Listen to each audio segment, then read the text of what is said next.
That night, something jolted me awake. The bedroom was still dark, but an acrid smell filled my nostrils.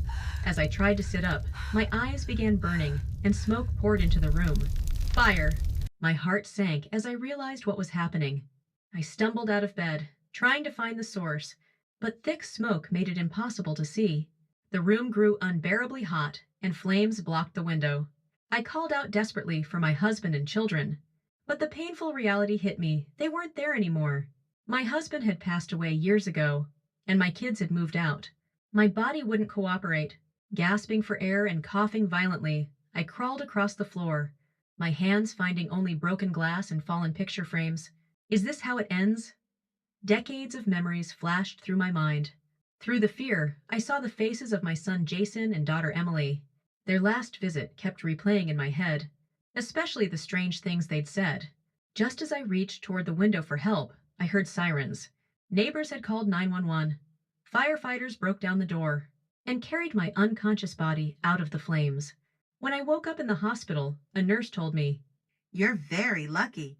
A few minutes later, and it would have been too late." as I nodded, a fire investigator entered my room with a serious expression. Mrs. Henderson, this wasn't an ordinary fire.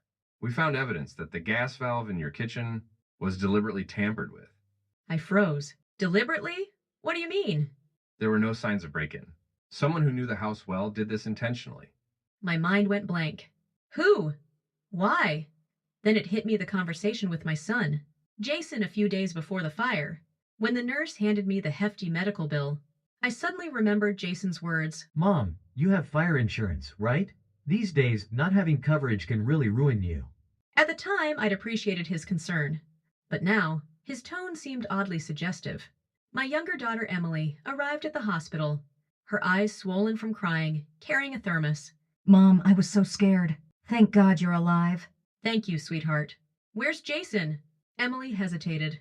He said work kept him from coming. He's sorry. Something about that didn't sit right. The fire had just happened, and he couldn't visit his mother in the hospital? Emily, did Jason say anything unusual recently? Well, he asked about the condition of your house. Said the gas lines were old and dangerous. My suspicion grew stronger. After being discharged, I returned to my damaged home. Among the charred remains in the kitchen, I found something suspicious. The gas line connection was abnormally loose, and an unfamiliar tool lay nearby. Then I remembered Jason examining the stove days earlier, saying he'd check it out for me. I asked Emily to help investigate Jason's recent activities.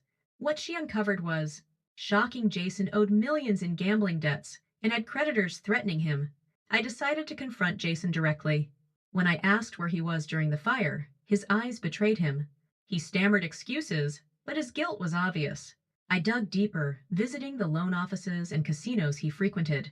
The final piece fell into place when I discovered Jason had taken out a substantial fire insurance policy on my home, just 1 month before the fire, with himself as the beneficiary. That evening, Emily and I invited Jason over. The living room was silent, but tension filled the air.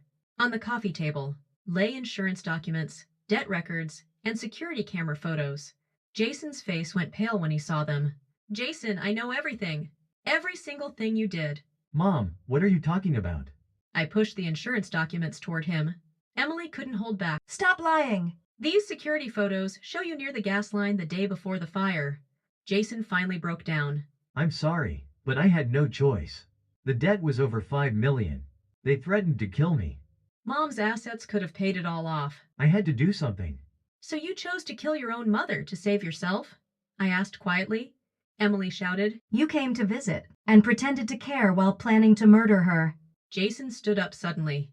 You don't understand. I've lived my whole life in your shadow, Emily. Mom always loved you more. I just wanted to survive.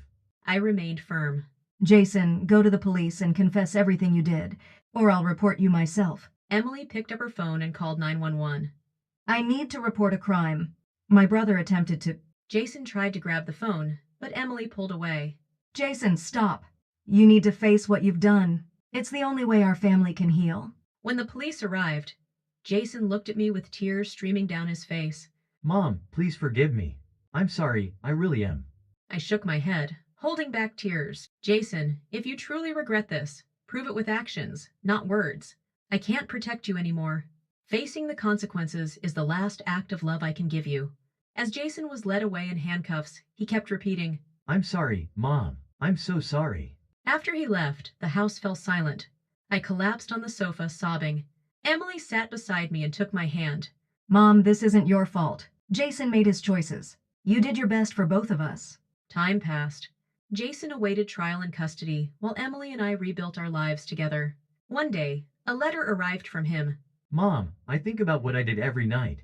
When I first learned you survived, I was afraid. But then I felt relieved that my crime wouldn't stay buried. Here, I'm reflecting on my life and remembering all the love you gave me. I know I may never be forgiven, but I'll spend my life making amends. When I'm released, would you meet with me? Once, I want to show you my sincerity. Reading the letter, my heart felt heavy, but I realized what mattered most, Emily, and finding peace. Emily and I started fresh in a small house. The wounds didn't heal easily, but she became my rock. She'd come home from work with groceries. Mom, I'm cooking dinner tonight. It might be rough, but I hope you'll like it. Her homemade stew and simple side dishes tasted better than anything. As I ate, tears welled up. Emily, this is the best meal I've ever had. She smiled shyly. I'll cook more often, Mom. You can count on me. Laughter filled our home again, small but profound happiness. Every morning before work, Emily would say, Mom, it's a beautiful day. Take a walk. I'll make something delicious for dinner. Her words brought comfort and encouragement. I'd take the lunch she prepared and walk in the park, feeling the sunshine. One day, Emily brought home a small potted plant. Mom, try growing this. I know you're good with plants. It'll be beautiful soon. Tears filled my eyes. Emily, thank you. You make me want to keep going. On weekends, we'd visit farmers markets or walk in the park together, holding hands. Mom, let's make every day a good one. Let's leave the pain behind. One evening, Emily asked carefully, Mom, do you think you'll ever forgive Jason? I thought for a moment. It's difficult now, but with you by my side, I believe that day will come. For now, let's focus on our happiness. I'll always be here, Mom. We're enough, just the two of us.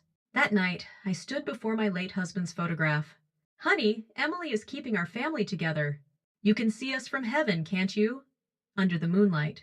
I made a promise. I'll live happily with Emily. And someday, maybe I'll find it in my heart to forgive Jason. We'll find hope again. Years later, Emily and I sat in the prison visiting room. Jason looked thin and worn, but his eyes had changed. Mom, Emily, I'm truly sorry. And thank you. His voice carried genuine remorse and sincerity. I took his hand. Jason, let's try again. If you've truly changed, I'm willing to believe in you. That meeting might bring new changes to our family. I decided to have courage. That night, looking at my husband's photo, I whispered, Honey, we're healing, little by little. You're watching over us, aren't you? Through this story, I want to remind everyone, money and material things are temporary, but family is forever. May your homes always be filled with peace and warmth, like a gentle sky above calm clouds. I hope this story resonates in your heart. Thank you for reading.